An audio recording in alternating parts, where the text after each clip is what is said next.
I'm starting cabbage from seed now, indoors. I just did my peppers and my tomato. So the cabbage needs to be started 6 to 8 weeks before your last frost.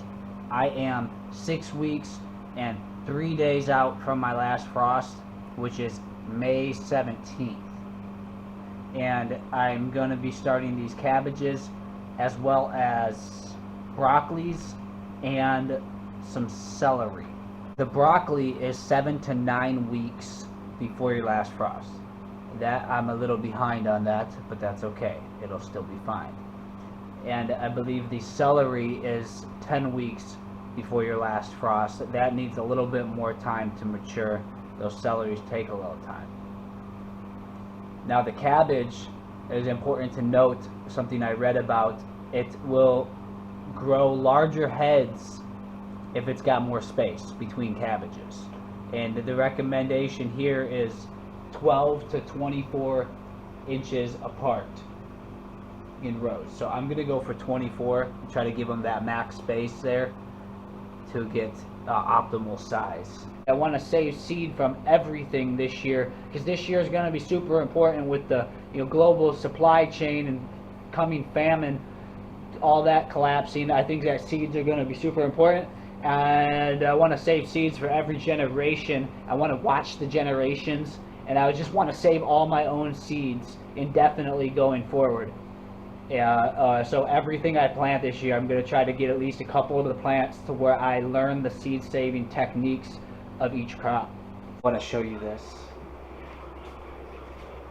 These apples, little apples sprouting up. Another one here. This one's still got its cap on them. Maybe I could pull that up. No, I shouldn't, but I want to. It's like picking a scab. No, I'm just gonna leave it. These beans, my pole beans, you see that? They're starting to crack and sprout, take root. I'm downstairs in my prep room. See all my buckets. They're all food and seeds and potato seed. I got a bunch of seed up there, potatoes, and all in here is potato seed. This is a grow tent. It's full of seed potato, and I'm getting ready to go through this bag and pull out all my cabbages. So we'll see what I get. Celery, broccolis, along with the cabbages. So I have red acre cabbage, I have golden acre cabbage, Chinese cabbage. This is premium late flat Dutch. This one should grow a nice fat head on it too. And then there's this one here that's Filderkraut cabbage. 10 cell paper tray type of deal here. This is gonna give them each their own space so that they will not get their roots tangled this way, so that they're in individuals. So I haven't finished building my greenhouse yet, nor do I have one set up outside of any kind.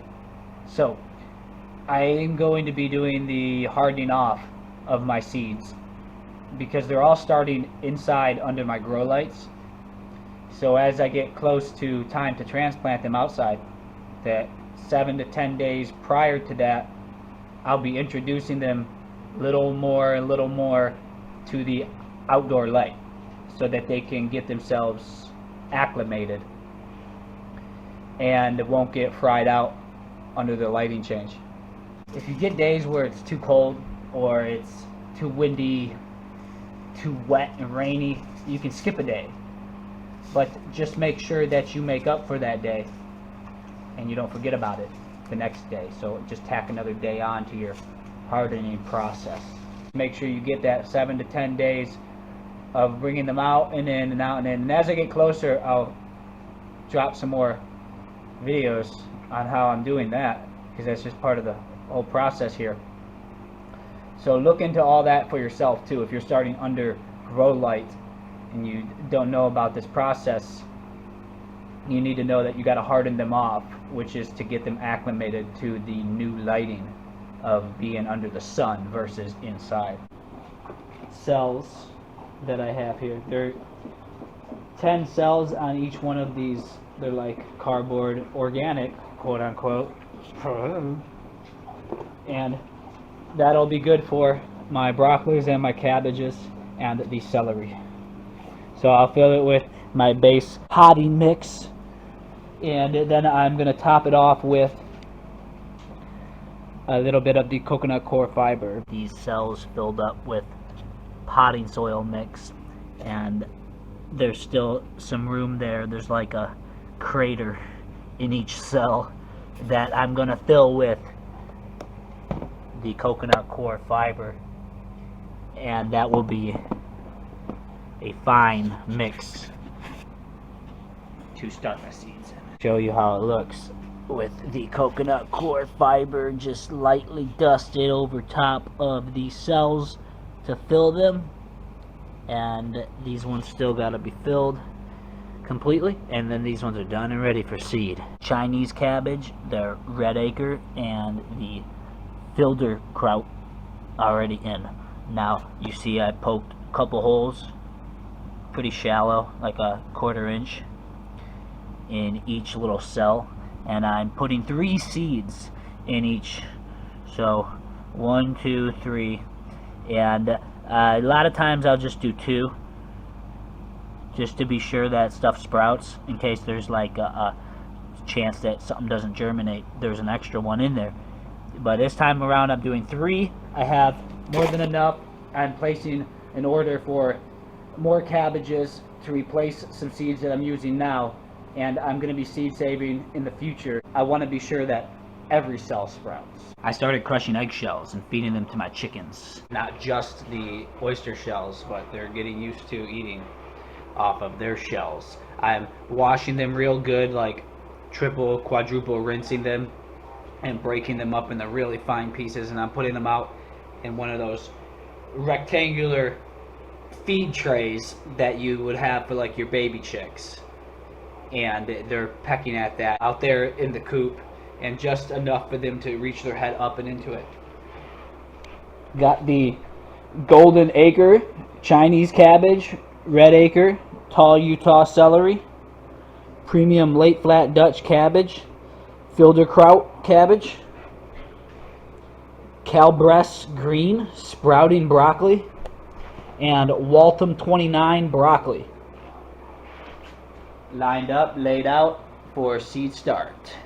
Here I gotta get more room and put another table down, and then position this a little bit better so the light center over top of both tables. I gotta find out what I'm gonna use for another table.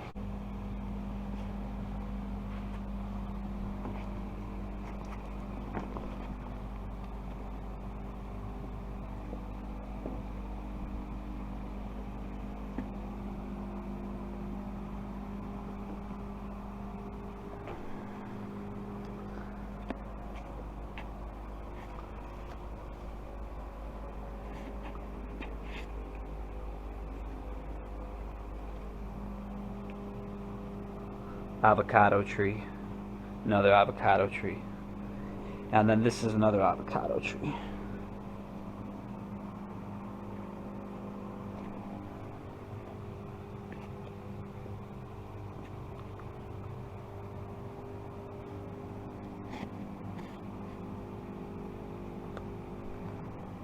The strawberries have stopped fruiting for the most part. There's like 1 or 2 that pop up here and there now. So we'll see what happens with them.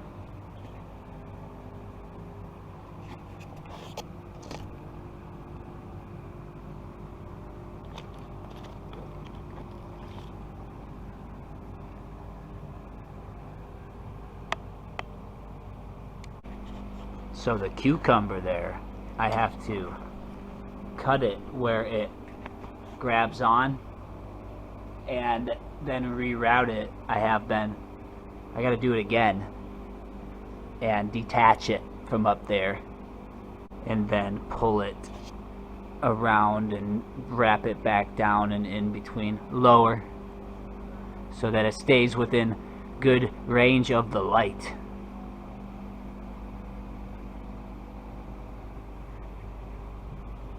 Hasn't started fruiting yet, but we'll see soon. I'm thinking I'll notice something in there.